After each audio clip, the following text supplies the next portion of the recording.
자, 그렇다면 우리가 표현을 하는 데 있어서 그러면 어떻게 좋은 동양화, 좋은 한국화를 그리기 위해서는 그러면 어떻게 접근하는가라는 문제를 한번 생각을 해보자고요. 사물에 대한 묘사력을 키우는 게 되게 중요한 것 같아요. 관찰을 해서 그 사물이 가지고 있는 원래의 모습을 잘 그릴 수 있는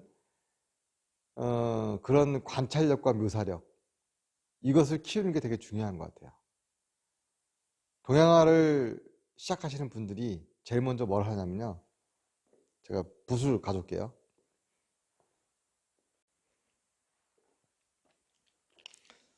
제가 그냥 준비하고 있지 않다가 얼른 가서 제 붓통에 있는 붓을 몇 개 가져왔는데요. 사실 여기에 있는 어떤 붓을 사용해도 사실 상관은 없죠. 자기가 어떻게 그리냐가 더 중요하니까.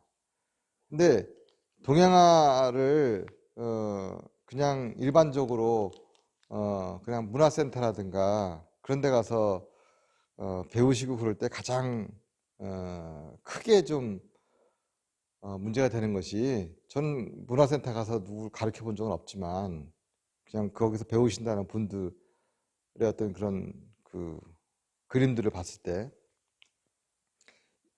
예를 들어 이만한 붓으로 그림을 그려요. 물론 이걸로 먹을 많이 머금고 있고 오랫동안 그림 그릴 수도 있겠죠. 뭐 먹이가 계속 나오니까 안에 있는 뭐 잉크 나오듯이. 근데 잉크 나오듯이 여기에 먹이 많이 머물러 있고 오랫동안 이걸 그리고 있다 그래가지고 좋은 건 아니죠. 필요에 따라서는 한 번씩 찍을 수도 있죠. 내가 표현하기 위해서. 아주 거칠고 먹이 많이 들어가는 발목을 할 때는 계속 찍을 수밖에 없잖아요. 그러니까 이 큰 붓으로 두꺼운 선서부터 가는 선을 그린다 그래가지고 꼭 좋은 것만은 아니라는 거죠.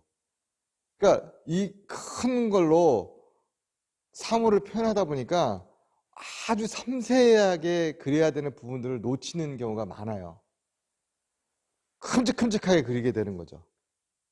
뭔 말인지 아시겠죠? 예를 들어 이 붓으로 풍경화의 집을 그려요. 아주 초보인데 이거 큰 걸 잡고 이렇게 그리려니까 굉장히 막 떨리게 되는 거죠. 그럴 경우에 그냥 작은 붓을 들고 세밀하게 이렇게 잡고 세밀하게 그리면 되잖아요. 그렇게 옆에 있는 도구가 있어서 쉽고 편하게 잘 그릴 수 있는데 왜 이 큰 걸 가지고 그리냐 말이죠. 그 생각을 좀 놓게 되면 다양한 붓을 사서 필요에 따라 다양하게 그리는 거죠. 정말 필요할 때, 만약에 제가 아크릴 물감을 많이 쓰는데 아크릴 물감에 딱딱하게 쓰고 싶은 부분이 있다면 이게 유화붓을 가지고 딱딱하게 그어줘야죠. 동양화에서 많은 사람들이 뭐 드로잉 할 때 나무젓가락으로도 드로잉하고 뭐 대나무를 앞에 막 이렇게 막 빻아가지고도 그래요. 온갖 재료 쓰면서 붓을 쓸 때는 꼭 어떤 크기를 가지고 어떻게 쓴다, 하나를 가지고 잘 써도 된다, 이렇게 생각해요. 저는 동양화를 한 번에 할 때, 저 작업할 때 한 번에 붓이 엄청 여러 자루가 있어요. 같은 크기라고 하더라도 달아가지고 몽당해진 거, 이제 바로 사온 새 거, 뭐 중간 거, 다양한 붓을 가지고 그때그때 맞춰서 써요. 왜냐하면 내가 탄력 있는 그 딱딱한 그 표현을 해야 되는데 금방산 아주 달지 않은 낭창낭창한 붓으로 하면 끝이 자꾸 넘어져가지고 안 되잖아요. 그럴 경우에는 이미 만들어져 있는 다른 붓을 쓰면 되는 거잖아요. 달아버린 붓. 그러니까 이 붓이라는 것을 한두 개의 붓의 어떤 그 쓰임새에 얽매이지 말고 완전히 그걸 놔버리는 거죠.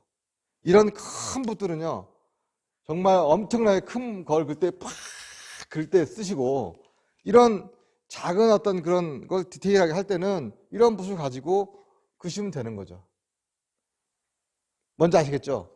동양화를 한다면 제일 먼저 사물에 대한 묘사력, 관찰과 묘사력을 키우시고, 그 다음에 거기에 맞는 붓을 다양하게 찾아서 거기에 적절한 표현법을 찾아가신다, 라는 것이 첫 번째 팁이에요. 자, 그러기 위해서 어떻게 하냐. 처음에 연필로 풍경을 그리거나 막 이렇게 하시는 방법도 있지만 더 좋은 거는 수성펜 있잖아요. 조그만 수성펜.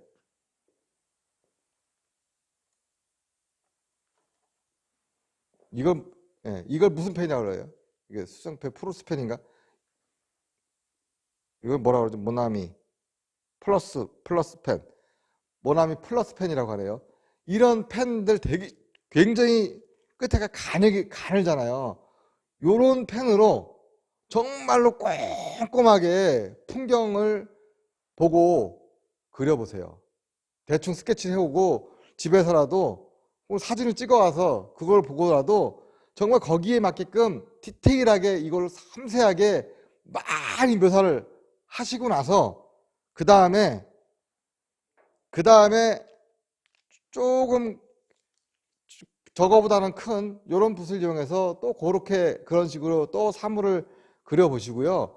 그런 다음에 좀 디테일이 생기면 이런 붓으로 또 디테일하게 만들어 보고 하시면서 관찰하고 표현하고 묘사하는 방법을 터득하시면서 동시에 붓을 이용해야 돼요. 그러면 아주 디테일하고 섬세한 면들이 생기면서 내가 사물을 바라보는 관점이 생긴다는 거죠. 그러지 않고 처음부터 이런 붓으로 동양화라는 걸 접근해 가면 이 중간에 처음에 있어야 되는 그 베이스 사물의 관찰력을 다 빼버리고 훌쩍 넘어서 그냥 감성으로 내가 사물을 그리는 그런 것들만 생기게 되니까 디테일이 떨어지는 거예요. 명심하세요. 오늘의 정말 중요한 거, 사물을 관찰한다. 그리고 섬세한 펜으로 정말 디테일하게 똑같이 그려보는 연습을 하신다. 그러고 나서 붓으로 그것도 작은 붓으로 그려가면서 그 느낌을 계속 만들어 간다.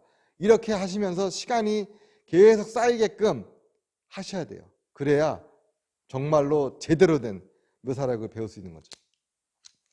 예, 오늘 수고 많았습니다. 그리고 팁으로 하나 말씀드리면 뭐든지 연습을 하다 보면요, 자기 안에 경험이 생겨요. 그 경험을 자기 그림으로 만드는 경우도 있어요.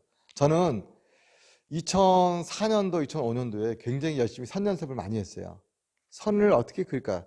쫙 혼자서 그 선을 긋다가 만들어낸 그림이 바로 이런 그림이에요. 이게 지금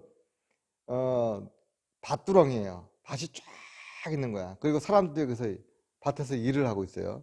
이것을 하늘에서 내려다본 것 같이 그림을 그렸죠. 이 선 그는 것이 그때 너무나 인상적이고 너무 굉장히 추상적인 거예요. 아름답고. 그래서 그 이후에 제가 스케치를 나가면 한국의 밭들을 이렇게 표현하면서 제 그림으로 만들어 왔죠. 아예 지금은 더 추상적으로 만들기 위해서 본격적으로 하고 있는데, 이런 것처럼 연습을 하는데 그 과정 속에서 자기가 몰입하다 보면 그 안에서 자기만의 아이디어가 나온다는 거 잊지 마시고 열심히 해보시기 바랍니다. 다음 시간에 또 굉장히 중요한 팁을 말씀드리도록 하겠습니다. 감사합니다.